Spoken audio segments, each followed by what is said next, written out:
In this video, I'm going to be explaining why and when you need a building control certificate, who you can appoint to get one of these certificates, what the cost implications are for appointing a building control firm or local authority, and the items that they check and what safeguards they have for potential buyers that want to buy your property. Shocking news this week, the UK has seen a private building control company called PwC go into administration. This will leave hundreds of thousands of property owners, so whether you're an owner, investor, flipper, developer that has currently got a refurbishment project on the go, you're now going to be in a position where you're not able to get a final building control certificate to be able to sell your property, and this is going to be costing the UK economy millions of pounds. Let's take a look. For those of you that are new to the channel, my name is Monty. I'm a central London boutique developer where we flip some of the nicest houses in parts of northwest and central London, and previously to that I was a central London estate agency owner with offices in London, Singapore and Malaysia, where we offered a sales, lettings and property management service, which we still do today. So with that said, let's get started and jump right into it. Let's talk about a building control certificate and when you need it.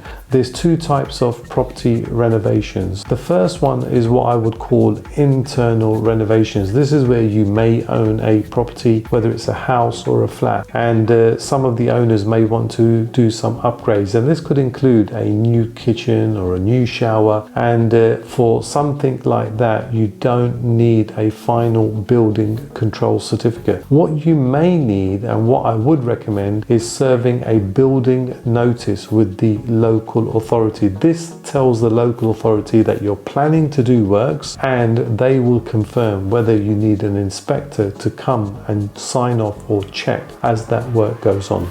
The second type of work would normally be a refurbishment project, where it's quite major in terms of the changes that you're likely to make. This could include a new loft, a ground floor extension, when you're significantly changing the layout of that property or you're adding space, which will also include the addition of new beams, a new roof and so on. This is where you would require a building control certificate to sign off the works that have been done. As part of this video, I think it would be good to have a live example, so I'm going to include one of our past projects where we acquired a house and we received planning permission to add a new loft and a ground floor extension with a full internal refurbishment. So where does it actually start when it comes to building control? Now, because it's a major refurbishment, we know that we need a final building control certificate to sell the property, and we've got two options in terms of where we can get this from. Either we can appoint the local authority, or number two, we can appoint a private building control company. Now, what's the difference between the two? There's not much. In the past, we've used local authority and we've also used private building control companies.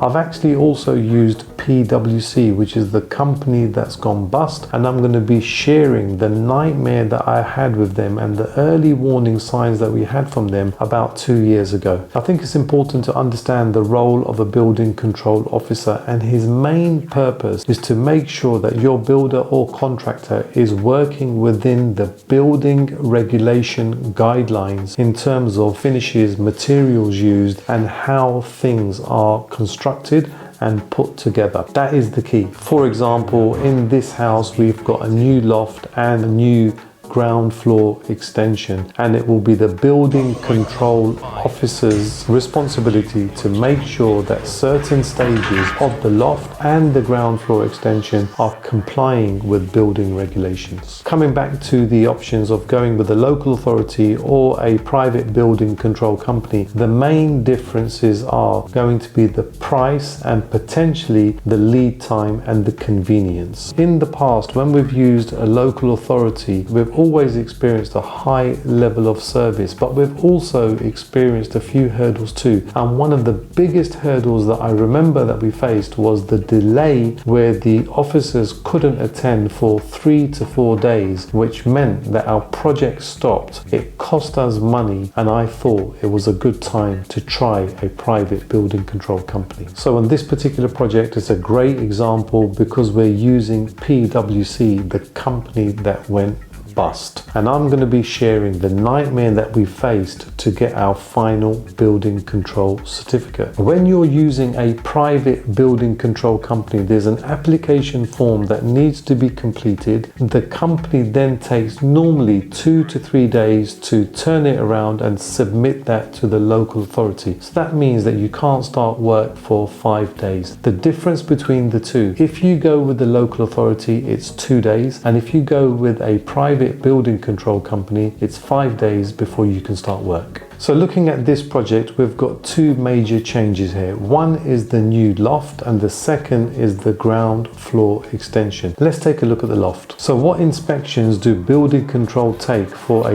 loft conversion? There are 4 stages that the inspector will inspect, and all 4 are critical for the success of your project in terms of quality and build. The first stage is the installation of your steel beams. These structural beams provide the support for your entire loft. Your new structure has to be supported by the steels that have been inserted either in the party wall or the existing structure. Once all of the steels are in place, building control will attend and they'll make sure that all of the steels comply with the structural drawings that you would have provided. They'll also make sure that the fittings and the way that it's being constructed and installed follows the standards required by building control. The inspector will also check to make sure that everything is structurally sound and the beams are able to support the extra weight on your property. The second visit for the loft is for the installation of the staircase that leads from the first floor usually to the new loft. There's lots of regulations when it comes to the stairs, and one of the things that they'll check is the start of the staircase to make sure that there's enough space for fire regulations. They'll also check the actual risers on each step in terms of the height and the depth, because that's got to conform to the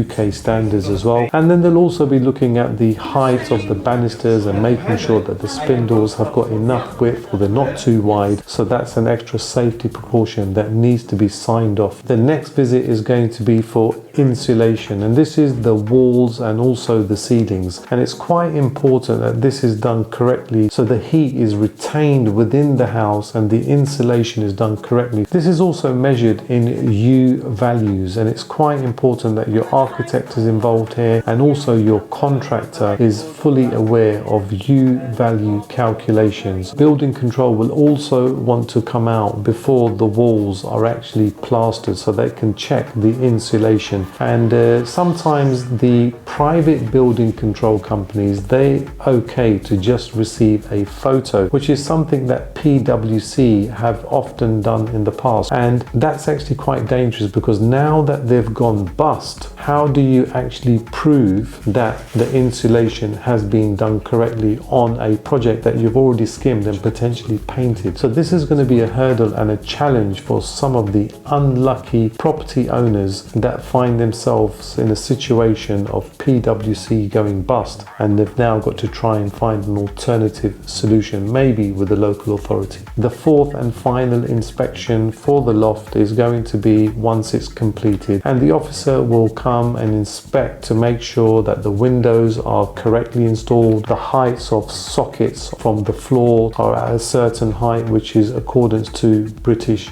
standards, and just generally make sure that everything is done. They'll also be checking the doors to make sure that the fire check doors are in place where required. Not every door needs to be fire checked, but there's certain doors that do need to be fire checked. And sometimes you'll have a glass feature. For example, we've got this glass feature in the roof. Does that need to be a special glass? If it was going in between walls, then yes, it would be. For the ceiling, it needs to be a certain thickness, and if it was a window and an opening, there'll be other requirements that the building control officer will be checking too. So let's move on to the ground floor extension, and what you'll see here is we've got a side return extension. This area here previously used to be the garden, and we're now extending it to make it become part of the house. The first visit by the building control officer would generally be before the works have started. What they ideally want to do here is to have a look at the general property and make sure that it also complies and follows the planning approval and the drawings that they've received as part of the initial application. You'd also have to submit the structural plans and the structural calculations and make sure everything is as you've said it is. They'll also be looking at the surrounding houses and the garden, your neighbors, and maybe assessing the drains and assessing whether there's any implications or anything that they need to look out for as a red flag. So it's quite important that they have this visit and they know exactly what they're looking for. Depending on how busy they are, the initial visit is sometimes tied in to the second visit, which is the foundations. The foundations are usually dug when you're extending the property and adding new walls. Once those foundations have been dug, they will come out and make sure that they check the depth of those foundations and also whether they have any implications, especially from trees that may be close by. The next and third inspection is an oversight inspection, which is usually focused on the floors that you're going to be laying down in your new extension. Basically, once you've dug out your foundations and about to lay your subfloor, so generally that would include some hardcore, which is broken bricks. It could be some masonry. On top of that, they'll have a concrete slab, and then you'll have some insulation, and then the most important thing, which is quite critical and it needs to be done correctly, is the damp proof membrane. And this is something that the inspector will be checking quite thoroughly, and it's quite important for your future buyers to make sure that they don't have any issues with damp. So this check is actually quite critical. The inspector will be looking out for various things and really just wants to make sure that the floor's been laid correctly, so there's not going to be any problem with movement or subsidence and potential problems with rising damp for either yourselves or would-be buyers. The next stage is going to be the structural beams, and it's similar to the loft. He's going to be working against your structural drawings and calculations and making sure that these are installed correctly. This shows you a concrete pad, and this is what a steel beam will sit on to make sure that it doesn't subside or sink into the ground, and it's something that the inspector will be checking as part of his sign-off process. The next check is visit number 5, which is focused on your damp proof course, which is known as DPC. Generally, the new walls can be in blocks or bricks, or it can be both, and the contractor will have to install a damp proof course. Now, this is usually a thick plastic membrane for potential rising damp to come up of the walls, and this is part of what the inspector will be looking for. The next check, which is visit number 6, is the laying of new drains, or it could be the movement of an existing drain. This element of the build is really important, and it's critical for potential new buyers, and this is why a building control certificate is really important when it comes to the sale of your property. I'll also show you a basement that we're currently working on in 2 houses that are next door to each other that are currently on the go, and we're creating a new utility room in the cellar, and you can see the pipe work here that's already been laid, and it's now being covered up after the inspection. So in this visit, the inspector comes out and he's going to be looking at the way that the drains have been laid. He's going to be looking at the angle, which is what we call the fall, to make sure that the water's running out and eventually into the sewers, and that there's not going to be any problems. They're also going to be looking to make sure that it's been embedded properly. It's going to be embedded in some sand sand or some gravel. This allows for a little bit of movement. It's usually gravel. They've got to also make sure that there's a few access points in the event of an emergency. You need to be able to possibly rod that drain in the future in the event of a blockage or any type of eventuality. Mainly you have external access points, but sometimes there could be some internal depending on the location. For example, we've just finished a house in Notting Hill where these houses don't necessarily have large gardens or any gardens, and we had an access point for the drains in the house, and we had it specially vacuum sealed with an access panel so it avoids any noise and also potential smell from the sewers. The officer needs to be happy with the way that the pipes are laid, the connections, and eventually how they are set before they can sign it off for the contractor or the builder to eventually bury those pipes away for them to be never seen again. The next visit is going to be the joists and the floor, and also the extension roof structure, and mainly to do with the wood element. And what they want to do is they want to try and make sure of the width and the thickness of the wood to make sure it's correct. They're also going to be looking at the way that it's actually being connected and fitted. They want to make sure that there's no creaking, and also that you've got a solid floor that's not going to have any movement, not going to have any problems in the future. The next check as part of the process is a drains check, and this is where they come and check the actual water that's running. So they'll be running the taps, they'll be flushing the loo, they'll make sure that they check that the flow of water is running correctly into the drains. And as part of the initial first check, this is just a backup to make sure that everything's running super smooth. And the last visit, which is the final inspection, which is visit number 9, is going to be to make sure that everything has been finished correctly. And at this stage, you've usually got a rapport with the building control officer, who's usually the same and has seen the project from start to finish, and it's relatively straightforward then to get a sign off for a final building control certificate. So hopefully that's given you an understanding of the building control inspection process, and hopefully demonstrated why a building control certificate is important for potential buyers to give you peace of mind. Now, on this project we were using PwC, and I'm going to be sharing an email that I sent because we didn't receive our final building control certificate within a normal 7-day turnaround, which is the norm, and a month or 2 of chasing our final certificate. I actually had to send them this email, so let me just share this with you. So as you can see here, I've got my emails open and I've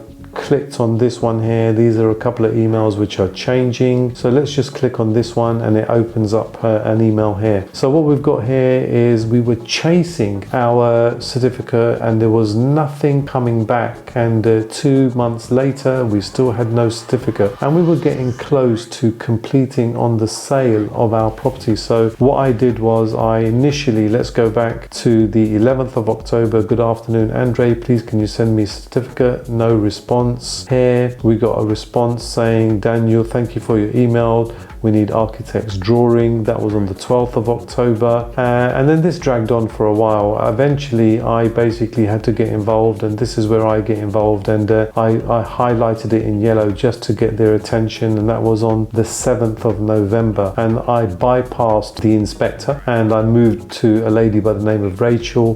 We require the final certificate. And then I've immediately CC'd our lawyer here as well, just to put them on notice. Here we go, Price Waterhouse, PwC. Not Price Waterhouse, PwC. And eventually on the 8th of November, going forward here, I quickly researched who the director was for the company. So for the attention of Mark Mitten and Kevin Boddington, urgent help required. For full transparency, my lawyer and estate agents are CC'd. I've put various colors, I've put red font in here as directors, I've increased the font size, and basically I just wanted to get noticed. Another thing I did was I also attached attach some WhatsApp messages with the actual officer here, and I just tried to create as much noise as possible in order for us to get our certificate, and it was a hard fight. Anyway, what I've realized in my years of business experience is you have to shout loud in order to be heard, and eventually we received our final building control certificate. We managed to sell the house, and we've had no problems since we sold the property. My advice going forward